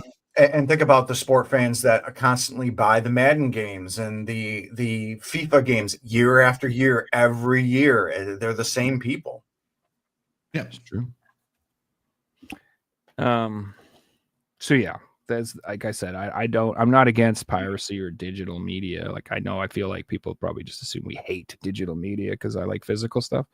It's at the end of the day, whatever you prefer. I just like ownership. That's my whole thing. I just want to own what I buy. I want it to be mine, and I don't want anybody to be able to turn it off for any reason. I don't want them to be like, okay, you can't watch your stuff anymore, even though you've given me $1,000. You own nothing. Give me more. You can't watch it. Like I just don't like it. Even if you have a digital library of stuff, there's nothing stopping them from just, flipping a switch, because you don't own it. You just own a license, and they can take that license away. That's why piracy is actually superior to streaming. It really is, because at least you can just download what you want and keep it on a hard drive, and it's yours. Yep, it's take right, it away right from there. you. So that's fine too. But I like stuff. I'm a nerd. I like things. I like owning stuff. I like looking at I stuff. like looking at my stuff. I like smelling. I like stuff. walking around my game room and just looking at it. You I know? like licking it. Dude, it's funny. My partner will tell you that I do the same thing too. I don't go on my Steam library and just look at the games. I only do that when I want to play something. I don't just look at it for fun. I look at my game room for fun. Exactly. I honestly like this room makes me happy. I don't give a fuck what anyone says. I like my stuff. I think it's cool. I like coming in here and looking at it. I like my nieces coming in here and going, "Holy crap, Uncle, what the hell is wrong with you? This is insane." Like that. Thank you. You're right. Isn't it cool? Speaking of cool, this is probably one of my favorite movies of all time. Like absolutely top 5, no, hands down. And I was surprised I didn't own it. I thought I'd bought it in the past, but I probably owned it on DVD, and I never realized I didn't have it in 4K or Blu-ray. But I bought 12 Monkeys. This movie's amazing. Oh, nice. This is amazing. I love this movie. This is one of those movies where when I was a little kid, I watched it and I was like, huh? The hell just what? I don't understand this movie. But as I got older and I watched it, it's like Donnie Darko, which is another movie I should probably pick up. It's like the first time I see it, I didn't really appreciate how amazingly brilliant it was. Like I liked it and I thought it was cool, but I didn't really understand it. But once I watched this like 50 times or something, and I noticed all of the little intricacies and all the little writing cues and all the little things you can hypothesize about what's happening, and like the voice he hears when he's in the mental institution and all this, like it's just so much stuff going on. This movie's amazing. It is so good. And it's Terry Gilliam. If you guys don't know who that is, it's a guy from made Brazil.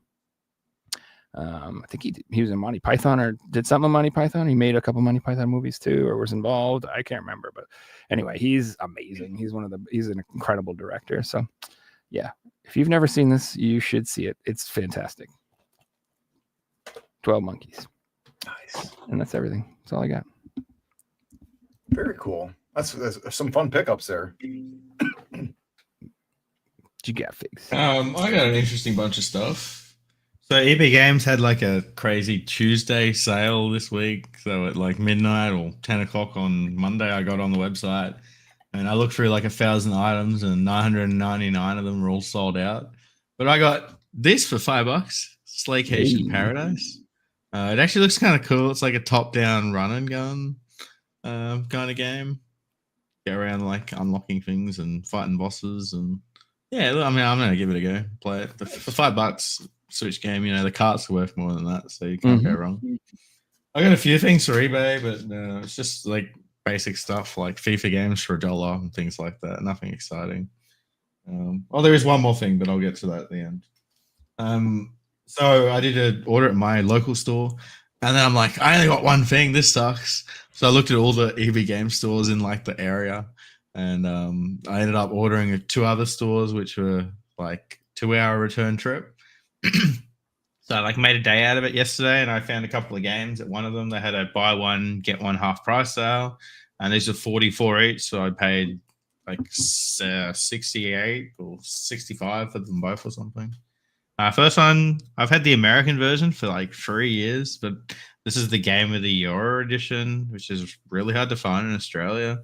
I love Nier Automata, Drakengard, so I want to complete my collection, so I had to get the Australian version of this. And I'll actually be able to make profit because I'll sell my American copy for like $50, which is cool. There you go. And then this I've been after for years, and that is the Outlast trilogy. Nice. Trinity. It's classic. And this is really cool. It comes with the 2 discs. So like these cases are really hard to find with the double discs because they didn't just print them. So I'm happy to have this for. Like, I always looked at it for like $44, and I'm like, oh wait, it's become harder to find and more expensive. So to get it like a little bit cheaper, I was pretty happy. That's a scary ass game, dude. Yes, yeah, the Outlast. Those games are actually terrifying. Nice. There's a lot. There's games that are scary, and then there's games that like straight up give me gray hairs and anxiety, and that's one of those games. It's terrifying. I also picked this up for the collection. Yars Rising. It's sealed. It was like $10. And It looks A kind of cool, Metroidvania. like a Metroidvania type thing. Yeah. With Atari graphics. No, I mean, there was an original Atari game called Yars Rising. It's like a one-screen game, Okay, yeah, that and makes this sense. is some sort of like spiritual successor that's completely, it's more than one screen. It's like a whole Metroidvania. I've heard it's all right. Yeah, sorry, 15, but yeah, $15 for like a new PS5 game. I'll take that. And then I got an order in from Video Games Plus. That we got Tiger Heli, which nice. includes a bunch of old shoot 'em ups. Helicopter shoot. This got reprinted or something. Like it was sold out, and then they got an extra shipment in, and it sold out pretty quickly. But I was able to jump on it. It's one of like the limited run games I didn't buy because I'm sick of limited run, but they do put out cool shit. So there's occasionally stuff I'm like, oh, that actually looks cool. I'll hopefully Video Games Plus get it in, and I'll order off them. M2, anything that the M2 trigger shots people make is worth picking up. They do really amazing ports. I own that game. Shoot 'em ups fan. Sorry, I own that game, Simbu, but I haven't actually played it. The console. Now, staying on the shoot 'em up thing, we picked up Null Drifter. This is only $9.99. It was like on clearance, and it's a Red Art shoot 'em up, so I can't say no at that price. Mm-hmm. And then one I'm pretty excited about, and this is an odd one, but here we have Classic Heroes 1 and 2 Complete Edition. I played through Classic Heroes 2. I really enjoyed it. I've got the third one. It only got a Japanese release. But I've never played the first one. I don't own it. I don't really collect for the PSP, so I'm happy to have a physical of this. If you're like a hardcore PS3 collector and you have been for like 11, 12 years now, you'll know that back in the day, Classic Heroes 2 used to be like a $200-$300 game. And there was like a cool story behind it. There was only 2,850 copies, and it got reprinted. It was like one of the first games in that did get reprinted through Video Games Plus. This is back in like 2015. I remember like missing. I was trying to buy this game. I bid $350 and I didn't win. I was shocked. It was like the most money I was ever going to spend on a game. I was upset that I didn't win it, and like a month later, it got a reprint. I was like, "Oh my god!" Got it for $100. Played it, opened my copy, had fun with it. So it's cool to like come full circle and buy a retail version of the same game, but with like the first one. Yeah, that's all good. Have you got anything for us, Fox? Yeah, I got a few things. A couple of them I featured on some pickups, but I'll show off something that I have not shown off before on any of my pickup videos. That's going to be this guy here. Nice, man. Nice. Super Box Mario copy, RPG. nice. Legend of the Seven Stars for the Super Nintendo. It's starting this is one of the games that's going to be starting a series of videos of mine. That's all I'm going to say on it. Very glad to have this. I grew up, sort of grew up with it. I was, I think 13 when I played it. Loved that game. So good. Glad to have the actual like physical copy of it. Obviously it's used, but I mean, hey, it's Whatever. there, It's an excellent game too. Oh, so good. You can get the remake pretty cheap now too. It's been on sale for like $30. I've seen it a few places if you've never played it.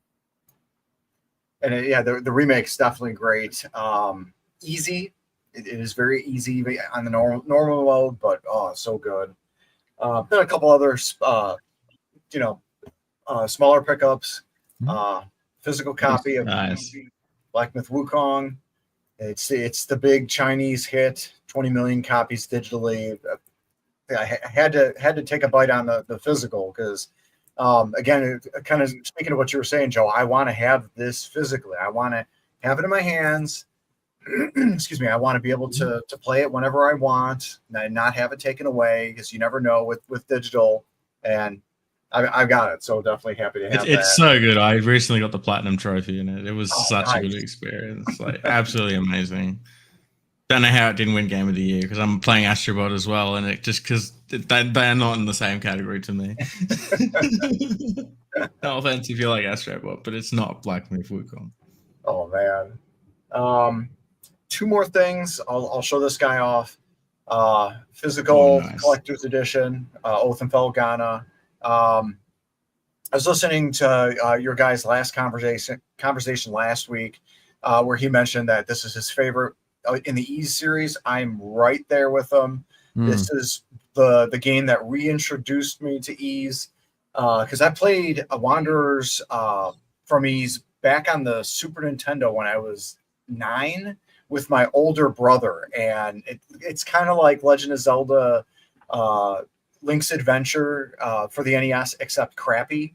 But the music to Wanderers from Ease is awesome, and this is a fantastic. It's almost like a Metroidvania, almost, because Adol gets like special abilities to be able to traverse better. It takes everything with the original, makes it better, but kind of almost like a top-down, like a Crystalis, and somehow they make the music quality for this better. I don't know how they did, but it's one of my favorite soundtracks of all time. Love it, love, and really glad to have a physical of that. And then the last thing that I'll show off, and I had a physical video dedicated to this. Hey. Oh wow. The Oh wow. Alucard Dash Attack statue from First Four Figures. It's gorgeous, dude. Love this statue. I bought Symphony of the Night from another InfernoCast member of mine, Hardicus. So I have a physical copy of Symphony of the Night. And it's one of the greatest games made. It's probably my second favorite Metroidvania. Just fantastic. And I used a bunch of points on this to really reduce the cost. Really glad that I did. I was checking out some statues the other day, man. They ain't cheap. I'm not a big statue person. The first four $400-$500. figures are an amazing company. Some of the like the Artorias one that they brought out a few years ago. Oh my god, some amazing ones that they put out. I have a modest game collection, but where that modest is, I've got statues. This is probably my if I'm not talking of the ones I got for my partner, because she's got like 6, 8, something like that. I've got probably about 15 of these. So I have been saying that I want to do an episode specifically on gaming statues, and so you have to come back on and we have to do that, because I want to get maybe 1 or 2 people more who collect them, and I just want to do nothing but statues. I think it'd be awesome. If you're good with that, because I can do the whole, hey, use my phone as a camera and focus on that part of the tour of the game room on that.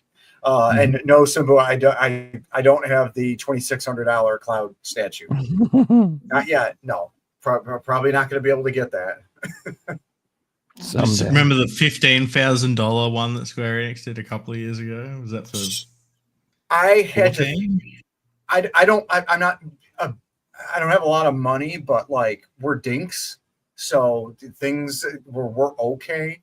I had to think about that, and my partner, who's normally all about like, oh yeah, get what you want, you're an adult, she's like, maybe you want to take a pass on that. And I'm like, I have to think, because that's my favorite game of all time, and I ended up passing on it. And I felt really bad for some like hardcore fans that buy absolutely everything, but it was just like, I won't eat for a month if I buy this. Like it's not fair, you know. Take out a second mortgage to buy that, dude. Yeah, more than my car. Like, this is ridiculous. Yeah, it'd be different if I probably would have pulled the trigger if they would have had something where, okay, it's just Terra on the top of the statue, and maybe like an inch or two of the statue as like of the base of it, and maybe they could have sold that for 1,000 and actually had people buy that, because her on the top, the detail and everything, but especially her, was awesome. And I'm like,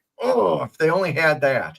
So I was pissed. But it's still sold, you know. There's an audience Yep. for $15,000 Final Fantasy statues, bro. All 500 of them, I think, sold out.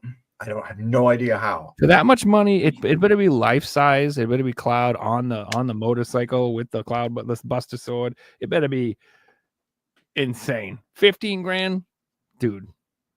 I don't know. It's got to have Fox, do you some keep all gold in the it or something. boxes as well for the? Yep. Yeah, I've got all the boxes for all the statues. And then my next question is: do you keep them in the box, or do you have them all on display? I have them all displayed in closed display cases because we got cats Nice. and they like to get anywhere and everywhere. No, they're in closed doors, and anytime I open a door to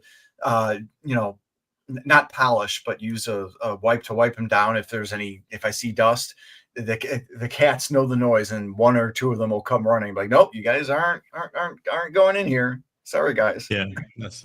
I know a lot of people that collect them but have them all in the box because they want to keep the box, but the box takes up that much room that they don't have the room, so they just have to keep them all in the boxes. It's like, and they make amazing boxes too. Like, yeah, that's another thing. Like, if I was into the whole graphics of the boxes, like even those are really great. But like, I've got those in the shipping boxes so they don't get damaged, and I've got them in a dry place, so I won't have to. Hopefully, I won't have to worry about them.